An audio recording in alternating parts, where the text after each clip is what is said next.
Dans le module précédent, vous avez étudié la partie résultat d'un article scientifique. Vous y avez acquis des connaissances relatives à la sélection des résultats qui répondent à vos principaux objectifs de recherche, à la classification de ces résultats par critères de pertinence, au format des données selon les critères de la revue, à la mise en œuvre des légendes, des titres, des figures et des tableaux, etc.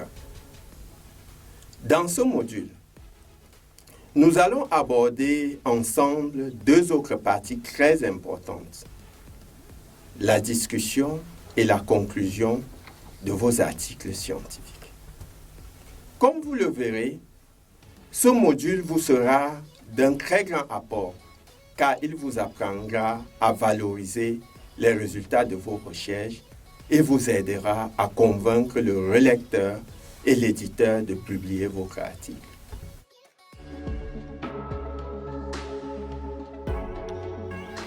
Pour ce qui est de la section discussion, il est à noter qu'elle occupe un volume important, parfois le plus gros volume de l'ensemble du texte de l'article.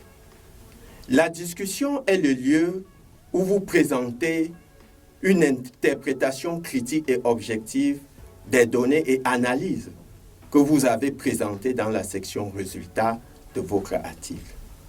Je vous invite d'emblée à accorder une grande importance à cette section discussion, car elle est très souvent à la source d'un rejet par les éditeurs.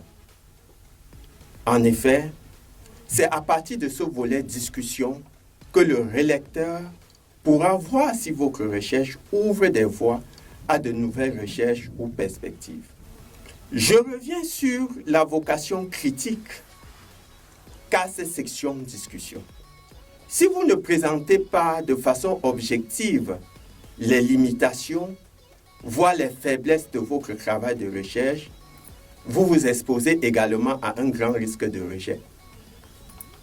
Tenez compte du fait que, dans la discussion, on va juger de la pertinence de vos résultats et même de la pertinence de vos choix méthodologiques au vu de l'interprétation critique que vous ferez de vos résultats.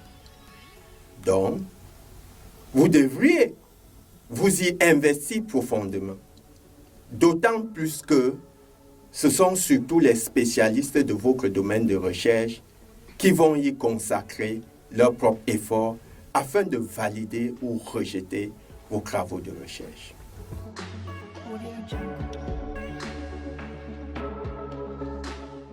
Le deuxième point abordé dans ce module est la conclusion, qui met fin à l'écriture et à la lecture de votre article scientifique.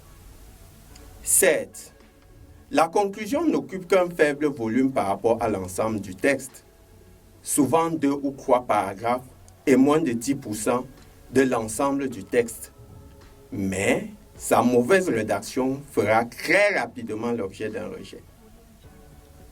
Ce risque élevé de rejet est dû au fait qu'il s'agit d'un lieu de synthèse. Par conséquent, le lecteur n'a pas besoin d'être un ou une spécialiste de votre domaine de recherche pour lire votre conclusion et se faire une idée de vos travaux. Autrement dit, comme votre conclusion est une section facilement et rapidement accessible, elle sera d'autant exposée à un risque de rejet de l'article si elle n'est pas rigoureusement rédigée.